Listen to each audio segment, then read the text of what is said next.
My name is Cecilia Grimm. I'm a managing partner, co-owner of SewLab USA here in Baltimore. I'm Jeremiah Jones, co-owner of SewLab USA and her husband. SewLab USA is a soft goods manufacturer. We work with bags, hats, and accessories, private label, and also our own label too. Our primary staple brand is our Holdfast. This is what we started the business with in 2009. It's basically a strap, a Velcro strap that holds your foot to a bicycle pedal.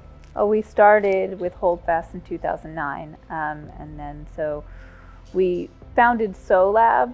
One of the aspects that SewLab does as far as like a benefit in working here, if you have a brand or a creative idea that you want to develop, we will help you develop that. For me, it was a mystical allure of running and operating your own business, right? Like a sense of independence and a sense of making something and kind of creating something beyond just a product, but also a business around it.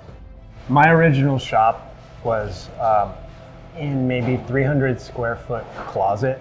We had a railroad apartment in Red Hook, Brooklyn, that was like 800, 700 square feet total. Yeah. So we had a walk-through closet, and in that closet I had a walking foot sewing machine that had the binder on it that did this part, and then I had a regular straight needle machine, and that's what we would apply all the Velcro with and some of the other components. It was super small, it was very cramped, and I wasn't quite building one pair of straps at a time. It was like I would cut 50 and sew 50, cut 50, sew 50, that kind of thing. Yeah, and I was silk screening them in my studio. Our strap popularity exploded very unexpectedly. You know, this was kind of a hobby project for me. It was really just fixing something that I wanted for myself. And at the time I was going to a weekly bite session and meeting up with other people. It was like Thursday nights at 10 o'clock. That community became a very tight-knit community, and these guys, of course, are seeing what I'm riding with, and they're like, that is cool, I want that. So through the development process, which actually took us 8 months, from the first prototype to when we had something that was sellable, it was 8 months of work that went into that. Meanwhile, all my friends at Peel Sessions are testing these out, doing all the beta testing, telling us what works, telling us what doesn't work. I think it was critical that we kind of anchor ourselves in the cycling community. Hindsight being 20/20, some things that I would do differently 12 years later.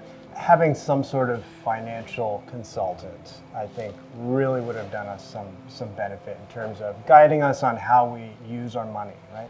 We came into a fairly large sum of money early on as a result of our sales, which was really good, but we didn't know what we were doing with it at the time, and I don't want to say mismanaged it, but we could have spent it smarter, used it for leverage to get more money, that kind of thing. You know, having a mentor in the city that you're in, I think is integral. Like utilizing your resources in a new city is difficult. So I wish that we had the ability to utilize those resources like back then now. So I think some of the things that really set us up for success were my experience with the sewn trades, her experience with sales and shop management, timing, being so ingrained in our bicycle communities. And I think the hardest thing to do is to identify what hat you're wearing and when you're wearing it. Having a guide that can kind of put you into this, whose responsibilities are what, how that information gets conveyed from one person to the next, and how you hold people accountable. Just utilizing all the resources you can, and finding the mentorship, the programs, the things that you can do to just develop all the things that you aren't good at too, because you're not going to be able to hire a bookkeeper right away. You might have to figure out how to do it yourself. There's things like when you start a business, there's the different hats, and you're going to wear all of them, but you do need help, and so utilizing your resources is very important.